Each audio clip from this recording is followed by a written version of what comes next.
everybody. Welcome back to Brian Breaks Character. I'm really glad that you're here. And, you know, I'm always excited about our guests, or I wouldn't have them on, obviously. But today's guest I've actually known for quite a few years. Today I'm with Amanda, and she is the Executive Director of Talent and Casting at Sony Pictures Television Studios. And she'll give you a little bit more of that spiel in a second. But more than that, what I know of Amanda and the time that I've known her is that she's just like, loves actors, loved acting, knows about acting, is not somebody who just said, I want to hold a pen and fill in blanks where actors just have role. Like, she really cares about this process. And so, Amanda, welcome to the show. Thank you so much. I'm so happy to be here. I am such a fan of yours. And like you said, we've known each other for years, and I love what you do. And I always recommend actors and tell them that they have to know you and do your program, because I think it's great. Thank you so much, Amanda. This is supposed to be about you, but thank you. I appreciate it. I'll take sorry. that. Tell us a little bit, just to kind of help our audience in case they don't know your name already. Amanda Richards. I don't think I said your last name. I'm so sorry. Amanda Richards, you guys. Sorry about that. That's fine. You heard it in the intro, you guys. So can you give everybody a little bit of background of, you know, a little bit of your story and how it all came to be that this is your job? Absolutely. So I have loved acting for as long as I can remember. I have no idea where it came from. My mom is a teacher. My dad works in tech. So I have absolutely no idea how it happened. But since I watched Barney, I was like, who are those kids? I want to do that. That is the coolest thing in the world. And I definitely asked Cinderella at Disney World when I was like in like the 6th grade how I could get her job. Which, how I even knew that was a job, I don't know. Amazing. So yeah. How did you not believe it was Cinderella herself, right? Exactly. So I have loved acting for as long as I can remember. So I went to a ton of performing arts camps and schools. I went to performing arts high school. I went to Emerson College for theater, but quickly realized about halfway through my college undergrad education that I loved acting, but the life of an actor was just something that I couldn't live, because I love structure. I need to know where my next paycheck is coming from. Just the lifestyle of an actor, as much as I loved it, just wasn't going to work for me. So I said to myself, how do I combine my love of business and structure and acting and creativity? And I said, I either need to become an agent or I need to become a casting director. So I did a ton of internships at both places. I interned in Boston at Boston Casting. I interned in LA. I did the Emerson LA program. I interned for John Levy Casting and Michael Donovan Casting. And I realized that casting was really what I wanted to do. So I started applying after I graduated, couldn't find a job to save my life. Wow. I was working at the Olive Garden, Okay. truly, for like 6 months. And I finally, after a series of events, I finally landed a job at a talent agency called Avalon Artist Group with Craig Holzberg, who is amazing, still my mentor to this day. We still have dinner. I absolutely love him. But I just knew that I didn't want to be an agent. There was just something about it that I just knew casting for me was more creative, and I felt like I was more on the actor's side when I was in the casting world. So I actually then saw a video about Emerson College. It was about a building they were building. And my boss, Dawn Steinberg, was in the video talking about Emerson. And as soon as I saw her, I was like, wait, there's something called a casting executive, and there's somebody at Sony that went to Emerson. I was like, I couldn't believe it. So I found her email through, different databases. I found her email, and I just emailed her and said, hey, I want to do what you do. If you have any advice, it'd be greatly appreciated. And I just was like, I need to know, I would love to hear any of your thoughts. And she of course said, yeah, we'll set something up. You can come meet with my assistant, which is so gracious that somebody at that level would do something like that. And the night before I went in for my meeting with her, her assistant emailed me and said, I'm actually moving into a different department. She needs an assistant. If you're interested, tomorrow, consider that to be an informal interview. Oh my gosh. Wait, died. were you freaking? I died. I was freaking out. It was like 9:30 at night the night before. Oh my God. And I'm thinking I'm just going in for a meeting to like get some advice. Yes. So the next day I go into her office. We hit it off. I had like this gut feeling. I knew that I was going to work for her. I just knew. And almost 9 years later, I'm still there, and I've had a few promotions, and it's been pretty incredible. That it really is has. awesome. I love Amanda, it. that's awesome. And I want everyone just to track Amanda's awesome smartness of going, I know that person's name. They went to my school, and going out and putting yourself out there. And then also, I know you're like, I want to give up the world of actors and I don't want to have that much. I want more structure. And like, by the way, tomorrow is your first interview. It's like you were an understudy thrown into the role the next day. So all that acting Yeah. stuff came to really good use, it sounds like, even in that moment for you. But I do think it's really important for people to remember that you have to be prepared for opportunities like that to happen, because you could think that, oh, this just happened for me out of the blue. The stars aligned. She's so lucky. Yes, I was lucky to an extent, but at the same time, my resume was ready. My Yeah. references were ready. I knew what I was going to talk about. I knew how much I loved casting. I had been casting student films on the side for years. So it's all that preparation. I think it kind of can translate to acting as well, where you're doing all this preparation so that when the stars do align, Hmm. people may think it's luck, Yeah. but it's really not. What is it? Luck is when opportunity and preparation meet, I think, or something like that. I'm botching this quote or something. Yes, So yes. right. So I have a question. So, and I'm gonna come at you really from the dummy's mind point right now, right? So tell me Mhm. that. So we see projects, and they're like, okay, this is the casting director, and also Sony's is producing it, and so the executive director of talent is also involved, and we see different names on there. Can you really break down for those of us on the outside what it means when there's Yes. a casting director and then there's an executive talent casting director, and how those jobs are different? Can you really walk us through that? Yeah, so I'll start from from the top down. Okay, So great. every television show has a network. The network are the people who buy the show, distribute the show. It's on their network. So that's your Amazon, Apple, ABC, Fox, CBS, NBC, Facebook, whoever is distributing the material. And the network at the end of the day, they are pretty much the people who make the final decision because it's their network. Underneath that is the studio, and that's what I work for. The studio are the people, we're almost like high level producers, because we're the ones that create the content. We're the ones that create the content, sell the content. And specifically for where I work, and part of why the reason I love working there is because we're independent, so we can sell to anywhere. So Mm. if for some reason the show doesn't last at one place, we can sell it to somewhere else, which is really exciting for us because we're known as the studio that never lets a show die. So the studio, after the network, we're kind of the in between. Then you have your producers and your casting director that are on the show, and they're, of course, extremely important because they're the ones truly making it all happen. And we respect and love them very much. I think we, especially where I work, we love our producers and our casting directors. So in our department, my boss oversees every single show that we do, including our international department. So she is so busy, I don't know how she does it. I don't know how she keeps up with her emails, but she does. And then she has a team of 6 of us that cover specific shows. So I, at one time, probably have 6 or 7 shows that I'm covering, as does every single other executive on the team. Then each one of those shows has a casting director, and Hmm. that casting director probably only has 1 or 2, depending on how big of the company is, maybe a couple more shows that they actually are casting. So they're the ones who are putting out the breakdown, who are running the sessions, who are getting the self tapes, they're watching every self tape. And then when they finally have callbacks and then the producers love the actor, then the couple actors come to us and we approve either the guest stars, the co stars, um, and we kind of make sure that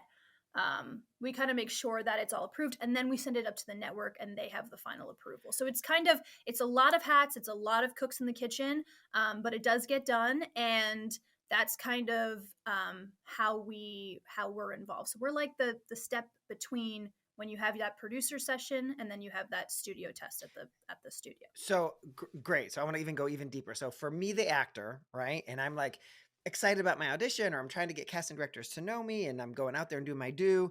And I go to my audition and I do a good job for the casting directors who's on the specific show. Do you Mhm. see every single tape that I also, or does this cast director narrow it down to like, okay, here's the 5 I want to show Amanda, or does Amanda even get to see?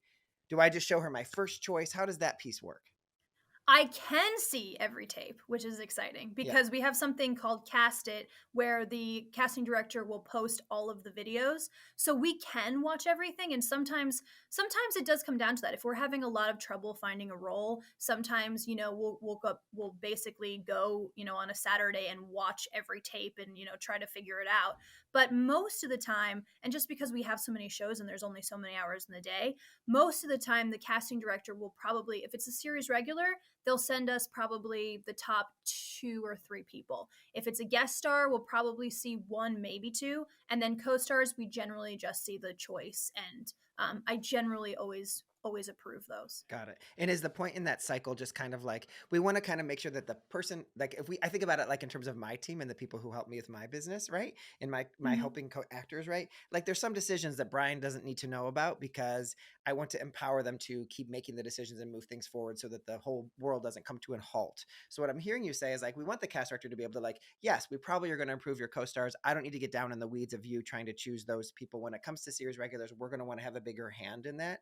Is there ever like a Mhm. surprise in this process where suddenly you're like, casting director, you've gotten it all wrong, and the network and we as the studio need to tell you you're way off track and we're gonna start over again? Like, does it ever go like that dramatic? That just made me anxious because Okay. that's the worst nightmare, like, Okay. scenario. No, I mean, I am so lucky because I was trained to not micromanage. My boss always said, you know, we hire great casting directors. We work with some of the best, and we have to trust them. We have to know that they know what they're doing, and we have to not micromanage. And I really do try to stay true to that.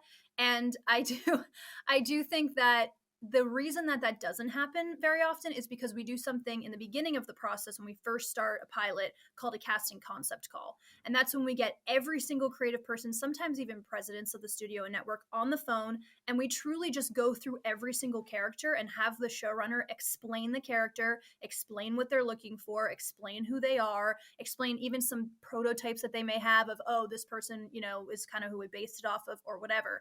That way, every single person is on the same page and everybody knows kind of what we're looking for. Yes, do we sometimes have situations where we bring 3 people to the network and they say we don't like any of them Mm, for whatever reason? Yes, but more and more, I think those casting concept calls really do help. got it.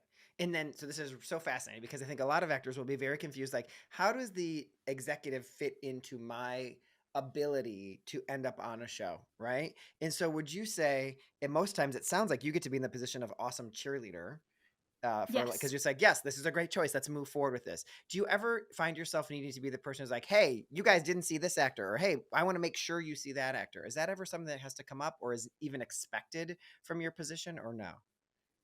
We do, but it's not so much the whole process, I think, and what I love about it is it's not I feel like we're very collaborative as a team and everybody it's casting's a very small community. We kind of, you know, I love going to the Ardios every year because you really do see how much we all know each other and love each other and support each other. So it's never a moment of like you didn't do this. It's more like, hey, did you read this person? Or hey, did you do this? Because we know that you can't. I mean, there's so many actors now and there's so much content and there's so much to watch. It's not like we can expect casting directors to know every single actor in the world. We just can't. Hmm. There's absolutely no way. So I think that, you know, it's more yes, it kind of happens, but it's done in a much more collaborative fun way. Like I'll be like, "Oh my gosh, I saw somebody on this show I was watching this morning. Did you read them for this?" And if they didn't, there's no way that I'd be like, "Oh my gosh, how did you not do that?" I Right, just I right, just am like, "Did you?" right, You know, I always of course am still quoting my boss, but she always says, "Who cares where the idea comes from? As long as right, it's a great idea. It right. doesn't matter where it comes from, where in the process it comes, or when in the process it comes in." So I think that yeah, sometimes we may have to push things along, but it's always done in a very fun and creative way. Not to Cool. say it doesn't get stressful, but Sure, sure. I'm sure there's days that are we don't have to busier talk than about others. that. Right, right.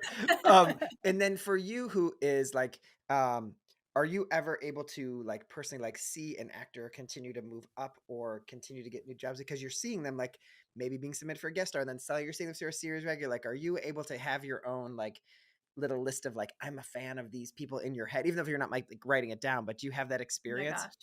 Yes, absolutely. We have seen so many people move forward in their career. That is the most fun, I think, in casting. And anyone I work with, we really love. And I truly have almost found like a niche in the fact that I love discovering new talent. Mm, I work on a lot of the shows that we do that are the YA space. So we're discovering new talent. I also created the first ever diverse actor showcase at Sony. So that's really exciting. yes, that's what I want to talk about So next. that's yeah, that's like I'm all about discovering and finding new people and watching people grow because that's what it's all about. I mean, yeah, it's fun to make lists of high level actors and we enjoy that too, but I think the real fun and the fulfilling part of casting is watching those careers unfold. Great. I love that. So it's good to hear that, like, even in the, because we might think of like, well, they're an executive. Do they, how do they even get to be a part? And what you're just showing with us is that, yes, you do get to be such a cheerleader and a follower of people as they're moving forward. And so to that end, you just said you've created the first ever diverse actor showcase for Sony. Can you tell us a little bit about the genesis of that, how that came to be, and also what, Yeah. inspired you around this and how it's going? Yeah, so basically we during the pandemic and then all of the things that were happening in the world, a lot of us at the company just kind of banded together and decided that something needed to be done, and we actually started something called Time for Change at our company, and it was wonderful. And I figured, how can I contribute? What can I do? And I've had this idea to do the showcase for a while, but we are a small and mighty company, and it's hard. We don't have a ton of departments and that or a ton of people in our department, so it was something that was really going to have to be thought out, and something that I was really going to have to put all of my heart and soul into it. And this was just the right time. It really was. And I put it all together. I worked with this wonderful person in our department named Lauren Brunson, who was on board from the beginning, and we just started it. We just started from the beginning. We knew that we were going to have to do it all online. We knew it was going to have to be virtual, and we just kind of made it happen. What is it? Tell us what it is. Tell us how things. it works. Can you tell us a little bit how it works? So basically, we pick 6 actors, and they go through a 3-week training program where we bring in casting directors and teachers, and so we have seminars. We teach them about Sony. We teach them about studio versus network, all these things that we've talked about right now. And then at the end, we have a live virtual showcase where we actually show some of their work. So that's recorded. But then they have a live segment of the showcase where they have a 5-minute interview with our host, which is generally some type of Sony actor, which is very exciting. And they get to have media training with our PR department to learn how to do that interview. And it's 45 minutes of pure joy and just seeing Wow. some new talent. And we blast it out, hopefully this year to wide across the industry. So we're very excited Awesome. about That's that. awesome. And you do it annually. It's a new thing, but you're going Yeah, to do it every year. that's the Great. plan. This Yeah. is our second time. Second We did a time, right. pilot program last year, and then this year's our Great. our Great. second Well, I time. would thank you for letting me come and teach because I'm excited about that myself. I know I do in a couple weeks. I'm I'm so so excited. excited. So I'm so excited. good. So let's talk pilot season because everyone's always curious. And everyone's also saying there's no such thing as pilot season anymore, is also what everyone else is saying. So tell us Mhm. what's your take on pilot season, its existence, how it affects your office, all that stuff. It's so funny because when I first started, pilot season was everything. Like, I don't think I remember January through March. It was just When you we were in first the started. office So all how the many years ago? We're time. talking It 9 was years ago. We're talking when you first started. That was almost 9 years Yeah. ago. Okay. Yeah, Okay. 8 and a half. So, it was I mean, pilot season was everything. That was when we had we were working crazy overtime. It was actually kind of fun because we all banded together and we were spending, like, every moment of the day together, and we just got everything done. It was, like, almost like a weird high. Like, it was very because you're getting things done, and it was fun. Right. But now it's completely different. Now it is like pilot season is all year round. Mm, And especially because of the streamers and cable and all the different outlets, we can make content at any time. So pilot season for us isn't really as prevalent as it was 9 years ago. That being said, I'm working on a network pilot right now, so it does happen. We do work on it, but it's not like the same way that it used to be. I think that mhm. back in the day, people used to come out to LA just for pilot Right. season, and I don't think that's really necessary anymore. Got it. And so for you, in terms, then share us a little bit what it's like to work on a pilot then, since pilot season isn't necessarily a season, but it's more like there's a pilot here and there's a pilot there. Well, how is that different for you than what the normal, we're on a show and we're casting every week or every couple of weeks, we got somebody coming out new on. What's the A difference? pilot, oh, it's fun. It's basically starting from scratch. It's like if you were a painter, it's like you got your blank canvas. I think it's super fun. But basically what we do is we start by hiring our casting director, hiring our team, we have to start from scratch with everything. We have to start with budgets, we have to work with all of our teams to get everything done. And sometimes it's crazy. Sometimes you have 5 weeks, sometimes you have 10 weeks, Sometimes you Wow. have 25 weeks. So it all just depends on when we have to shoot, how we sold it to the network, when the network needs it delivered by. All of those things come into play. So if it's fast, we'll have a casting concept call and, like I said, go over each of the roles and then hopefully have, an offer that we want to make by the end of that call. That's Wow. as good as it can go. Got it. Yeah. That's really exciting. That's a great call. Yeah. And then we just start by making offers and we start reading people, and the casting directors pretty much go full speed to find these characters. And it really depends on, like I said, how much time we have, what network it's for, all of these different things. But we go full steam ahead. And then we're very involved at the pilot stage with all of the pilot things. So basically we're helping, casting will probably show us the top 5 or 6 people. We're very heavily involved with the negotiations of the deals when we do test deals and when we also do offers. We're very involved with budget and talking to our production team and making sure everything's on budget and making sure that that everything's in the budget and things like that. And we just kind of oversee Yeah. everything and make sure the train keeps moving. That's what my job really is to keep that train moving. And in that process, I can see that it is really about, we have to find these people to play these characters. And so we're really on the hunt, but also that weird land. I must imagine there's sometimes where you're like, okay, we'll put some offers out. And if we didn't get the offers, then do you move to this land? Okay, well, now we're going to audition people for this role. It must get very like crunchy in that space. Cause like we haven't gotten the offer yet. They haven't said yes yet. So we don't know who, like, do you have a lot of like holding breath moments in that kind of pilot season area where like, we can't make that Yeah. decision yet, cause this has to fall into place, like puzzle pieces kind of land? Yes, absolutely. I mean, it's tough because sometimes actors, don't want to read if they know that an offer is out, which we completely understand. So that's a hurdle sometimes, because if you make a bunch of offers and then for some whatever reason those people pass, then you don't have any of the reads Hmm. to see. So you kind of have to start from scratch in that part. Some people will read knowing that there's an offer out. It all just depends on the actor and the agent and Got it. how What would you comfortable tell they actors to are. do? What would you tell actors to do? I mean, if it were me, I would just read. You never know what's going to happen. Yeah. So I Got would it. just read that. But I also completely respect why people don't want to. Yeah. So, And then it's like, it's your career. Right. Decide what you want to do. when you're talking to actors who maybe haven't had what they might consider their own pilot season, and as we're taking this, I'm thinking like I'm almost trying to take that word out and just say haven't had their own like pilot experience yet. Mm. What advice might you give an actor who is suddenly getting their first pilot audition? Is there anything you'd want them to know? Yes.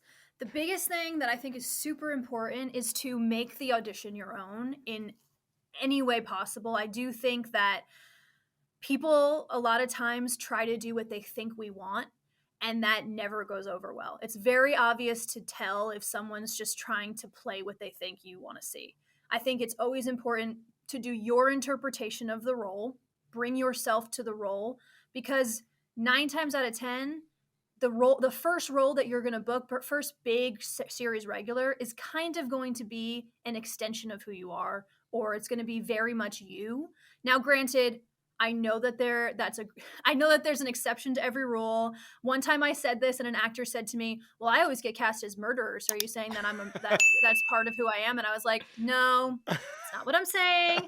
I'm just saying that 9 times out of 10 we see it's like the person kind of is the character when you're casting a pilot in a lot of different ways." So I think that it's important to bring yourself to the role and also to interpret the role in your way. And if for some reason it's not what they want to see, they'll tell you. They'll give you feedback. They'll say, and I think it's always more important to do what's authentically your interpretation than to try to be something that you're not. Yeah, I hear that. I also hear like inside of that when a network and a studio is casting a pilot, like they want kind of like a sure bet for a series regular because we want the show to run for 9 years. And so we're like, good, this person really is what we thought this person, like they really feel like they are this person. There's like that other level of them beinghood of what this is. So there's a beautiful freedom in that because the actor can say, well, if it's not, I'm going to do my version of this because that's the best I'm going to be able to do anyway. And I hope that the guy next to me does his best version of this because then they're going to find the right person. Like there's almost a camaraderie or a belief. Like I can a freedom in that I can do the best I can do and it's going to be enough. Like I don't have to fill in a blank for them. I should do me. Yeah. So, and how often I've seen so many times people get roles that weren't even in the script, or they get put to a different role because the cast director watches them and goes, "Wow, that's really good. It's not this role." but it Ah. fits over here, or maybe there's someone over here that they could play. And so, like those puzzle pieces that you were talking about before, it's so much about that, and it's so much about finding the right pieces. So just be as authentic as you can, Yeah, truly. I love that you're saying that too, because it also says like, yeah, because if you give a really authentic audition, even if it's wrong, we're gonna remember you for something else, Yeah, for a creative yeah. role, whatever it is. Yeah. Are there in this new way of like self-tape world, and I'm wondering if like for pilots and self-tapes and so many virtual experiences now, is there anything you're seeing as trends that are think are good or pitfalls that you're seeing people fall into? Because I feel like you must have a different experience than some of the other people we've talked to. The virtual world, I think, is so it's like it breaks my heart because I hate anything virtual. My boss always makes fun of me that I would go to the opening of a pickle jar. Like, I love an event. I love going to things, but when it comes to Zoom, I would rather do anything else. I hate the virtual world, and I Just think so a you know, lot of Amanda's casting saying directors. this to me as we're looking at each other on screen. I just want everyone to just really get that visual. So please go to YouTube so she can feel like it was at least kind of live. um yeah, but I think a lot of casting directors, we talk about this all the time, and like, we didn't go into this to watch a million tapes. We like being in the room with actors. We like having that interaction. We like That's a big part of our job. However, it's so efficient to see Hmm. tapes. You can see more people. I think it's probably better for the environment, so people aren't running to auditions all day, but better for actors as well, because you're not having to leave your job at a random Yes. time to run to Santa Monica to go to an audition. You can make a tape in your somewhat of your own time, which is I think great, because actors then can actually have jobs that fulfill them, that pay them enough to have Make it worth it. a Make it all worth it. make it worth Yeah. it. Yeah. Yeah, exactly. So I think that there's pros and cons to the whole virtual world, and I think the only thing that I've seen that I think for the first of all, I used to say it doesn't matter about your background, things like that. I think that's kind of changed. I think you do kind of need to invest in some type of setup, because that's just the way the world is going. Yeah. But I think that actors just wait. I lost my train of thought. I'm so sorry. No, what's great about the background, I think, is such an important one, though, because I think so many of us are challenged by that. Or so many actors are Yeah, challenged by that. Yeah. yeah. But the virtual of it all. I think the only thing I see is people getting too obsessive about how many takes they do. Like, people will get a self tape and they'll work on it all night, and they'll do 27 million Uh takes, huh. and they'll get, like, they want perfection. Uh huh. And unfortunately, like, there is no such thing as perfection. So it's like, I mean, there is, but it's not almost impossible. Yeah. So I think that you have to remember, like, do the work, and then when you're actually taping it, do just a couple takes, because that's all you're going to get on set anyway. Yeah. So even if you make the most perfect tape ever, if you can't recreate that on set in a couple takes, that's not good either. Yeah, I think So there's a coach that I love called, her name is Christine Horn. She's been on the podcast a couple times, and she talks about you get to tape it 3 times. If you're yeah, not ready to tape it 3 times, then you didn't do your homework beforehand. Like you yeah, do your rehearsal, do your time, and then you could tape it 3 times and move on. Just this like that's like at a very generous audition, you'd get 3 takes maybe to like get an adjustment. yeah. So 3 times, and you submit one of the ones your best one. So I think it's so important. Is there anything you've seen any actor do that's kind of like daring that you've been like, wow, that's cool? They use their closet, or they use their real kitchen, or is there anything like that that you can share with us? Yeah, there was a few times that we've seen actors really take, like, cinematic risks, which it's funny because I know a lot of people that say absolutely do not do that. Hmm. Like, you have to just do it the normal audition way. But I've seen people book off of Yeah, tapes tell us like what they that. were. Like, I Tell us what they saw did. Yeah. well, I saw one girl one time, actually. She was actually sitting on her couch on her computer, because that's what the character was supposed to be doing. Was supposed to be sitting on their couch on the computer. Yeah. And it just works. But I think that she must have had someone film it that was a great cinematographer, Oh, or like really? was like worked in film, because it was very well done. And even, like, because the scene was somebody walking into the room, Mhm. so when they walked into the room, the lights were off, and then they turned it on, and you could see her way better. Because in the beginning, I was like, oh no, what's happening? We can't see her. She's in the dark. She's on the This is computer. gonna I be can't see her. horrible. Okay. I was just like, oh no.